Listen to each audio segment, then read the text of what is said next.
আপনি একটা জিনিস মাথায় রাখবেন, আপনি 50,000 টাকা বা 20,000 টাকার জন্য যে রেজুমিটাতে যে এফোর্ট দিচ্ছেন, আপনি যদি 3 থেকে 4 লাখ টাকা বা 5 লাখ টাকা আপনি ইনকাম করতে চান, আপনার রেজুমিতে আপনাকে এর চেয়ে বেশি এফোর্ট দিতে হবে। আসসালামু আলাইকুম। আমাদের রেজুমি নিয়ে কথা হচ্ছিল। রেজুমিতে আমরা কোন কোন জিনিসগুলো বাদ দিব এটা নিয়ে কথা বলছি, কোন কোন জিনিসগুলো আমাদের ইম্পর্টেন্ট ওটা নিয়ে কথা বলছি।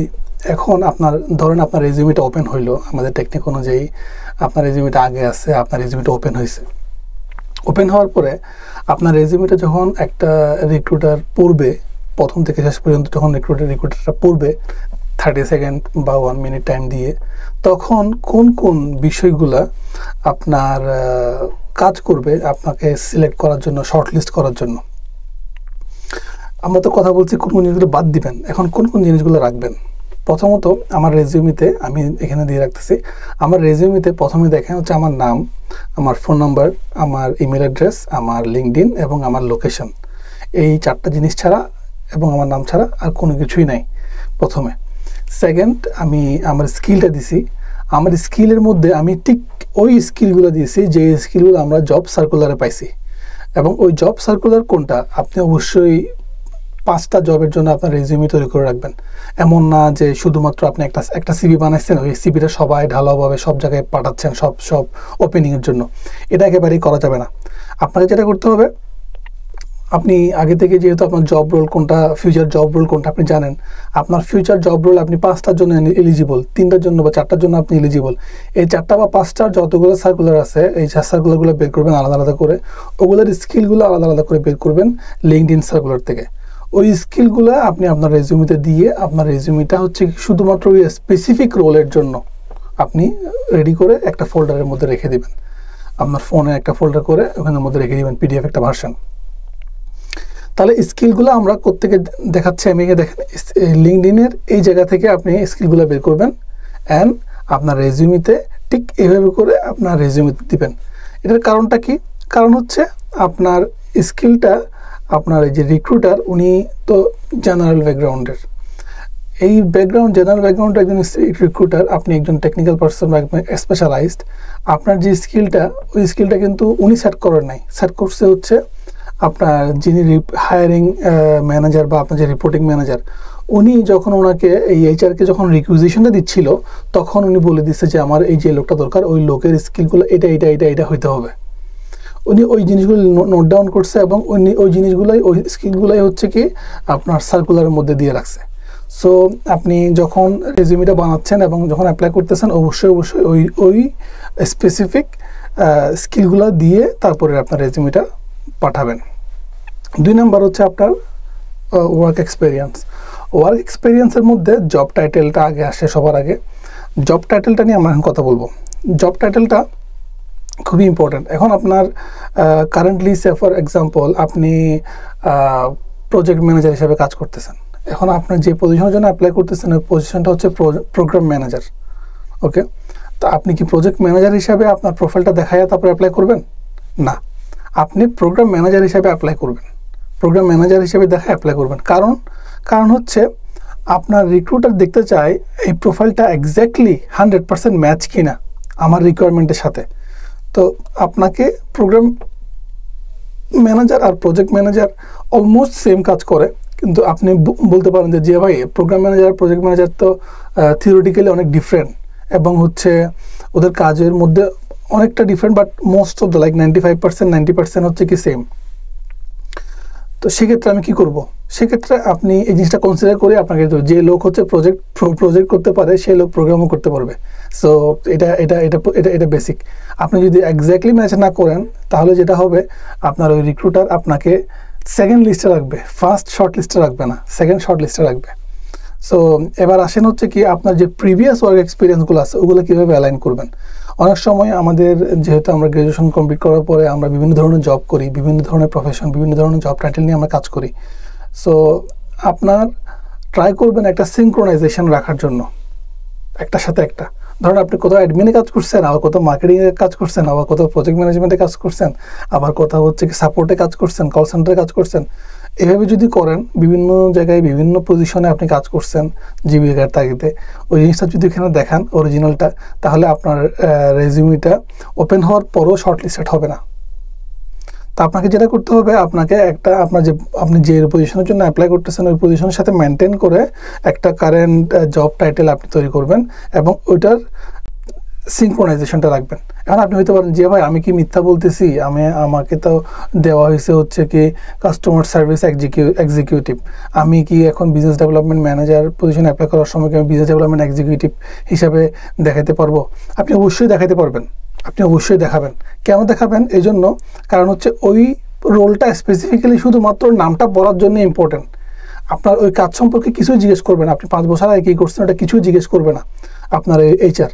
কিন্তু আপনি এই রোলটাতে আপনি সিলেক্ট হওয়ার জন্য আপনার যে প্রিভিয়াস ওগুলো কী ছিল ওটা ইম্পর্টেন্ট। সেজন্য আপনার এই রোলগুলো চেঞ্জ করে আপনি ওই related, for example business development ম্যানেজারের জন্য আপনি অ্যাপ্লাই করতেছেন, আপনি বর্তমানে বিজনেস ডেভেলপমেন্ট ম্যানেজার বা অ্যাসিস্ট্যান্ট ম্যানেজার হিসেবে আছেন, দেন আপনি বিজনেস ডেভেলপমেন্ট এক্সিকিউটিভ, দেন আপনি বিজনেস ডেভেলপমেন্ট জুনিয়র এক্সিকিউটিভ বা সিনিয়র এক্সিকিউটিভ বা কর্পোরেট সেলস এক্সিকিউটিভ, এইভাবে করে আপনি জিনিসটা দেখান। তখন আপনার একটা সিনক্রোনাইজেশন হবে এবং রিক্রুটার আপনার এটা দেখে বুঝতে পারবে যে আপনার একটা ক্যারিয়ার কার্ভ আছে, আপনি এটা মুভ করতেছেন এবং আপনি গ্রোয়িং ফরওয়ার্ড, আপনি আরও গ্রো করতে চান, সে কারণে আপনি মুভ করতেছেন। থার্ড হচ্ছে অ্যাকমপ্লিশমেন্ট। আমরা অনেক সময় যেটা করি, জব সার্কুলার থেকে যা যা পাই ওগুলাকে লিস্ট ডাউন করে আমাদের জব রেসপন্সিবিলিটি হিসাবে দেখায়। এটা একেবারেই করা যাবে না, এটা একটা বিগ নো। এটা একেবারেই করবেন না। কি করবেন? আপনি এই টার্মসটা লিখে রাখেন, আমি এখানে দিচ্ছি, কোয়ান্টিফায়েবল অ্যাকমপ্লিশমেন্টটা আপনি দিবেন। আমি একটা এক্সাম্পল দিচ্ছি আমার নিজের প্রোফাইল দিয়ে।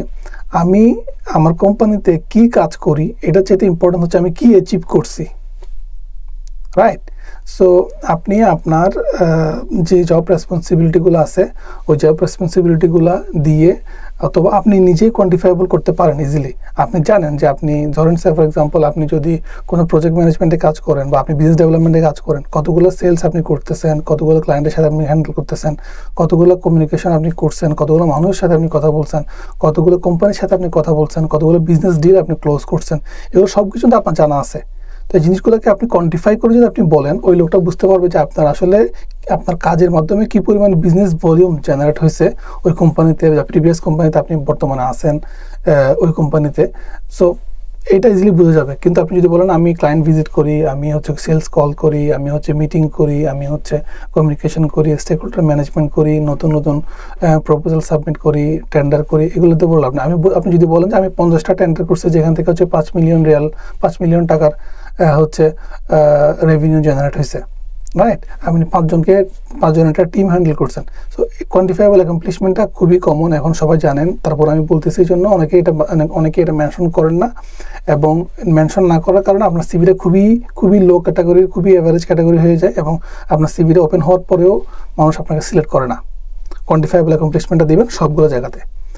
4 নম্বরে আমাদের যেটা হচ্ছে আপনার এডুকেশনাল সার্টিফিকেটের মধ্যে এডুকেশন অবশ্যই আপনি আপনার প্রথমেই হচ্ছে যেটা হচ্ছে আপডেটেড, আপনি মাস্টার্স করে থাকলে মাস্টার্স এবং গ্র্যাজুয়েশন দিবেন, গ্র্যাজুয়েশন করা থাকলে শুধু গ্র্যাজুয়েশন দিবেন, যদি মাস্টার্স করা না থাকে, MBA করা না থাকে।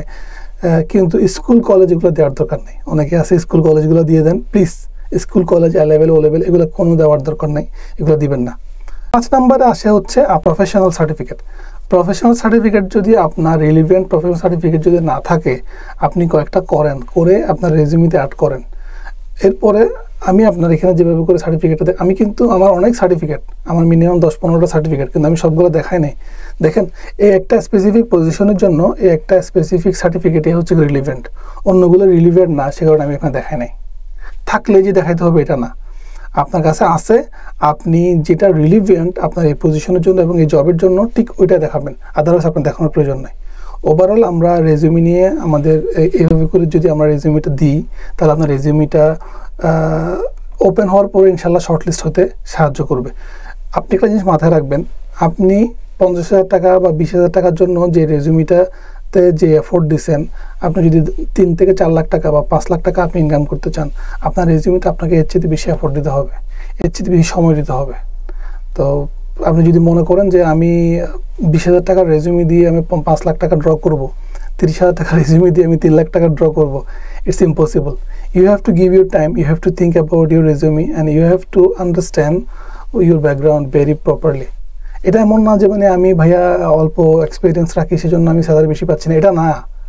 আপনি আপনার রেজিউমের পিছনে সময় দেন নাই, আপনি আপনার রেজিউমের পিছনে ভালো মতো কাজ করেন নাই, সেজন্য আপনি পাচ্ছেন না।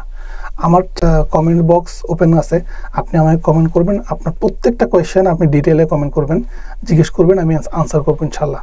1 নাম্বার। 2 নাম্বার হচ্ছে আমার এই চ্যানেলটাতে আপনি সাবস্ক্রাইব করছেন কি করেন নাই, এটা আমার কোনো কিছু যায় আসে না। আপনি যদি মনে করেন ভ্যালু অ্যাড করবে আপনি করবেন, আর যদি মনে না করেন করবেন না। কিন্তু একটাই রিকোয়েস্ট, আপনার প্রবলেমটা আগে সলভ করে নেন। আপনার অবশ্যই প্রবলেম আছে। আপনি যদি এই ভিডিওটা আপনি এতটুকু পর্যন্ত দেখছেন, তার মানে হচ্ছে আপনার একটা প্রবলেম আছে। আপনার রেজিউমে নিয়ে যদি প্রবলেম থাকে, আপনার লিঙ্কডইন নিয়ে যদি প্রবলেম থাকে, প্রবলেমটা সলভ করে নেন। সলভ করে নিয়ে আপনি অন্য কাউকে এটা শেয়ার করে দেন। আপনার সাবস্ক্রাইব করলে আমার বিশেষ কোনো কিছু আসা যাবে না, কিন্তু আপনার যদি কোনো একটা ভ্যালু অ্যাড হয়, আমার অনেক বেশি ভ্যালু অ্যাড হবে। আল্লাহ তাআলা আমাকে এটার জন্য বারাকা দিবেন ইনশাআল্লাহ। দোয়া করবেন আমার জন্য। আসসালামু আলাইকুম।